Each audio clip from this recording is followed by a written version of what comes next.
Welcome back बच्चों। आज हम चैप्टर नंबर 3 का जो हमने प्रीवियस लेक्चर में हमने देखा था ट्रांसमिशन एडर ट्रांसमिशन के लिहाज से उसका सेकंड पार्ट करने लगे। मैंने जरा आपको बताया था कि हम इस चैप्टर के शुरू में आप लोगों को मैंने बताया था कि एक्सक्यूज मी मैंने आपको बताया था कि हम इस चैप्टर में एक इम्पॉर्टेंट पार्ट पढ़ेंगे इंशाल्लाह, दैट इज इम्पेयरमेंट्स। ठीक है। इम्पेयरमेंट्स बेसिकली हम कहते हैं इस एरर्स को, जो बेसिकली जो जो से एरर्स हमारे डाटा ट्रांसमिशन के दौरान आते हैं, आया वो गाइडेड मीडियम है या वन गाइडेड मीडियम है, तो वो कौन कौन से हैं उसको एक एक करके हम इसको देखेंगे। बेसिकली होता क्या है कि ट्रांसमिशन इम्पेयरमेंट्स की वजह से जो इम्पेयरमेंट्स आते हैं ट्रांसमिशन के दौरान में, उस पर सिग्नल पे असर क्या पड़ता है कि सिग्नल जब रिसीवर के पास पहुंचता है, जैसे हमने पिछले लेक्चर में देखा भी था कि जब जो एक डिजिटल सिग्नल था वो जब रिसीवर के पास पहुंचा था तो उसकी शेप थोड़ी सी चेंज हो गई थी। वही चीज़ होती है कि सिग्नल थोड़ा सा डिफर होता है, थोड़ा सा वेरिएशंस में आती हैं जब वो रिसीवर के पास पहुंचता है। की वजह ये होती है कि between the transmitter and receiver in the transmission system there could be some reasons because of that some transition impairments have created. तो अगर एनालॉग की बात करते हैं तो एनालॉग में जो ट्रांसमिशन इम्पेयरमेंट्स आते हैं वो डिग्रेडेशन ऑफ सिग्नल क्वालिटी आता है, जिसमें मैं आपको बताया कि अटेनुएशन है। अटेनुएशन की वजह से क्या होता है कि सिग्नल का बैंड हो जाता है। ठीक है। मैं यहाँ पे ये सिग्नल है, तो ये जो डिस्टेंस आता है, ये अपनी अब ये सिग्नल डिग्रेड हो जाता है। तो इसलिए इसको क्या करते हैं हम, इसको डिग्रेड होने से बचने के लिए हम दरमियान में कुछ फासले के बाद हम रिपीटर्स यूज करते हैं।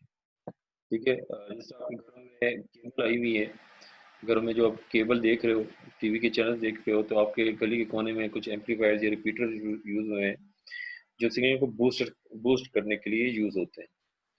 एक चीज़ याद रखना, जो एम्पलीफायर्स या रिपीटर्स होते हैं वो सिग्नल को वही वैल्यू जो अगर फॉर हेड ऑफिस से आपकी 30 डीबी की आपके पास सिग्नल है, और यहाँ भी ये नहीं होता कि वो आपके घरों में वो एम्पलीफायर या रिपीटर आपको वो अ,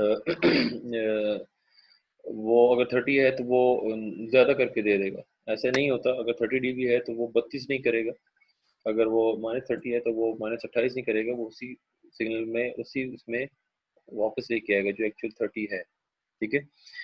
तो एम्पलीफायर्स हम यूज़ करते हैं कॉन्टिन्यूस डाटा के लिए, एनालॉग डाटा के लिए रिपीटर हम यूज़ करते हैं डिजिटल के लिए। ठीक है। अगर हम डिजिटल सिग्नल की बात करते हैं तो उसमें बिट एरर आएगा, अगर एनालॉग आता है तो उसमें डिग्रेडेशन या अटेनुएशन आएगा। तो बेसिकली हम यहाँ पे हम कुछ तीन किस्म के डिफरेंट किस्म के को डिस्कस करेंगे, विच आर एटेनुएशन, जो मैं आपको पहले ही बता चुका हूँ कि सिग्नल का डिग्रेड हो जाता है, बैंड हो जाता है। डिले डिस्टॉर्शन, और लास्ट में हम पढ़ेंगे नॉइस।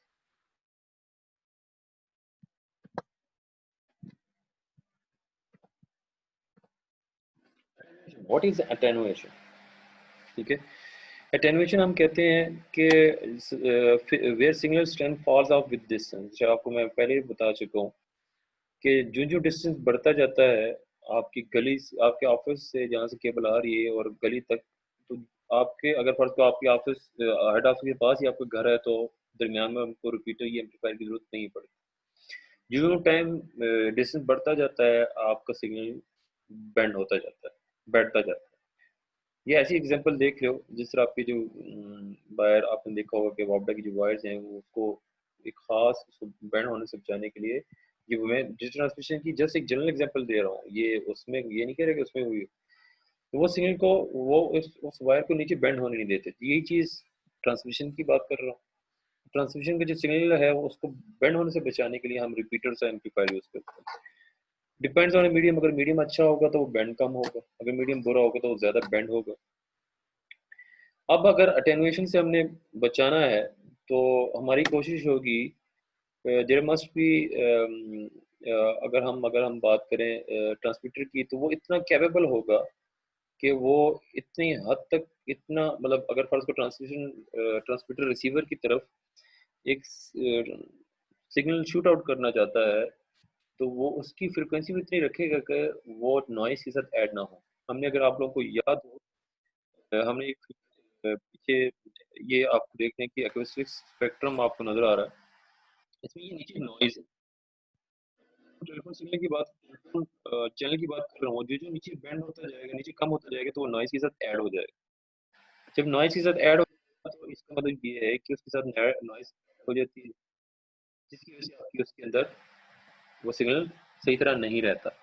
इसी तरीके अगर फॉर मैं आपको क्लास में पढ़ा रहा हूँ, आप तमाम लोग शोर करना शुरू कर दो और मैं किसी एक बच्चे से बात करना चाह रहा हूँ, तो उसको वो आवाज़ नहीं आएगी।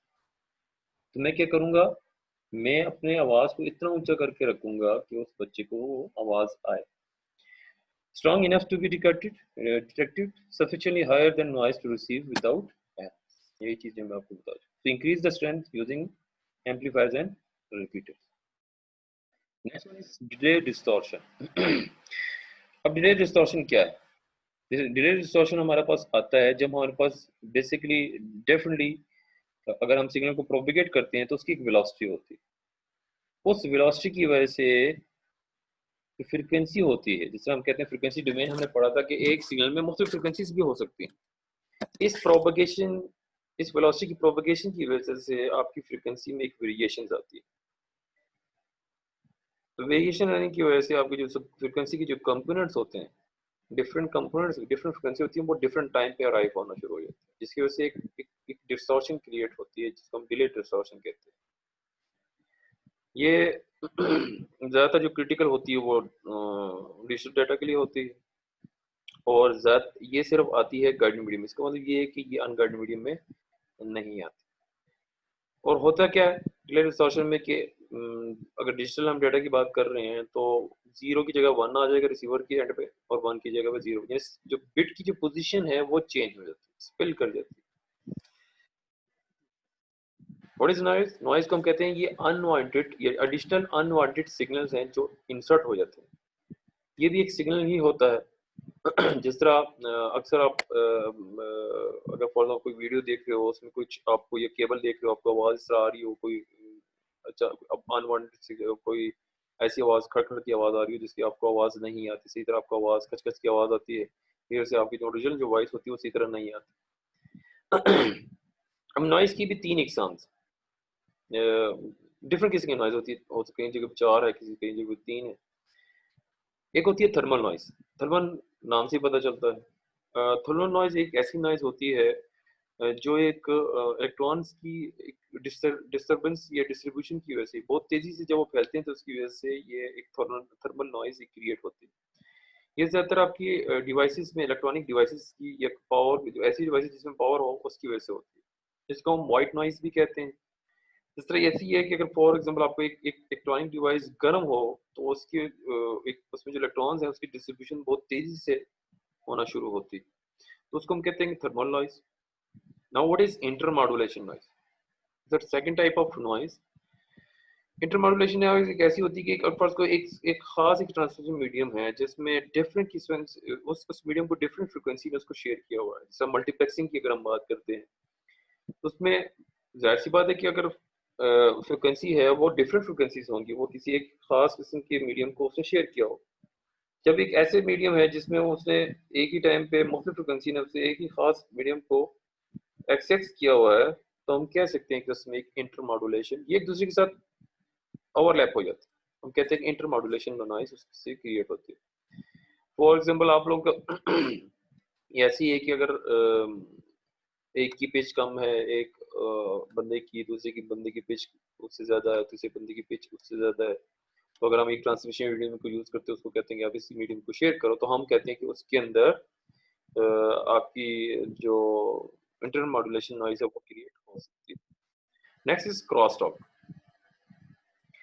क्रॉसटॉक आप लोगों ने पहले भी इसका नाम सुना होगा, जब एक signal from one line is picked up by another. मतलब अगर फ़ोन पे अगर बात करो तो आपको किसी और की आवाज़ आ रही हो, यानी बेसिकली होता क्या है कि आप एक फ्रीक्वेंसी पे आप किसी एक बंदे के साथ बात कर रहे हो और उसी फ्रीक्वेंसी को कोई कैच कर लेता है, गलती से वो कैच हो जाती है। अक्सर आपको केबल पे आपको पुलिस पुलिस वॉकी टॉकी की आवाज़ आ रही होगी, एफएम अगर आप सुन रहे हो तो उस पे आपको किसी थर्ड रेडियो स्टेशन की आवाज़ आ रही होगी, या उस एफएम को सुनते हुए आपको फिर वॉकी टॉकी की आवाज़ आ रही होगी। बाज़ औक़ात ये भी होता है कि आप फ़ोन पे बात कर रहे हो तो आपको थर्ड के दूसरा कोई बंदा कोई किसी और से बात कर रहा हो तो उसकी भी आवाज़ आ रही होती है। नेक्स्ट है इम्पल्स नॉइज़। इम्पल्स नॉइज़ एक ऐसी होती है जो शॉर्ट ड्यूरेशन के लिए आपकी आती है, ठीक है? जिसका ड्यूरेशन बहुत ज़्यादा कम होता है। हम कहते हैं कि इर्रेगुलर पल्सेस होती हैं, उनकी स्पाइक्स होती हैं। फॉर एग्ज़ाम्पल यहाँ पे अगर मैं ड्रा करना चाहूँ, ये आपकी एक अचानक एक इसमें इम्पल्स नॉइज़ क्रिएट होती है, आपको एकदम कंट्रोल करना है, बहुत कम ड्यूरेशन के लिए होती है, इम्पल्स नॉइज़। ये बेसिकली आपकी एक्सटर्नल इलेक्ट्रोमैग्नेटिक इंटरफेरेंस यानी बारिश की लाइटिंग की वजह से आपकी ये आ सकती है और इसकी एम्पलीट्यूड बहुत ज़्यादा हाई होता है। यहाँ तक आपका जो चैप्टर नंबर 3 है वो ख़त्म हो जाता है। इंशाल्लाह आपसे नेक्स्ट लेक्चर में मुलाकात होगी।